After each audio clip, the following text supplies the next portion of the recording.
तो इसी के साथ बड़ी खबर, पहले चरण के लिए 9 जिलों में मतदान जारी। सुबह 7 बजे से वोटिंग शुरू है। सभी जिलों में अब तक 37.5% मतदान हो चुका है। पंचकुला में सबसे ज्यादा 40.4% वोटिंग हुई है। नूह में अब तक 43.8% वोटिंग हुई, तो वहीं मंडीगढ़ में भी अब तक सबसे कम 30.5% मतदान रहा। तो लगातार 9 जिलों में किस तरह से वोटिंग की जा रही है, व्यवस्थाएं क्या हैं, जनता में कितना उत्साह, वोटिंग प्रतिशत क्या रहा, उसको लेकर लगातार अपडेट आपको दे रखे हैं। तो सबसे पहले चरण में 9 जिलों में जिसने बाजी मारी है और सबसे ज्यादा जो वोट प्रतिशत रहा है वो है 37.5%। पंचकुला में सबसे ज्यादा वोटिंग हुई है, 40.4% वोटिंग हुई है। उसी के साथ नूह में भी अब तक 43.3% वोटिंग हुई है। देखिए, खास बात ये भी कि नूह में शायद किसी को उम्मीद नहीं थी कि इस तरह की जो है वोटिंग इतनी तेज रफ्तार के साथ होगी, वोटिंग प्रतिशत इतना अच्छा होगा। हालांकि उसे अति संवेदनशील बूथ के स्तर पर भी देखा जा रहा था, लेकिन लगातार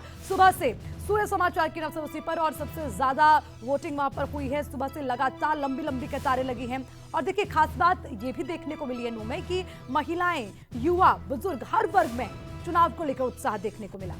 बिल्कुल। और नूह की बात करें तो 43.8% वोटिंग हुई है। महेंद्रगढ़ में अब तक सबसे कम 30.5% मतदान हुआ है।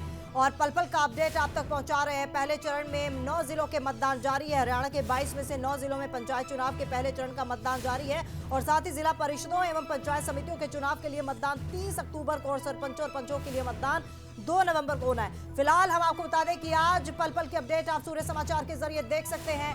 हमारे रिपोर्टर्स लगातार आपके पास ग्राउंड जीरो से अपनी रिपोर्ट पहुंचा रहे हैं।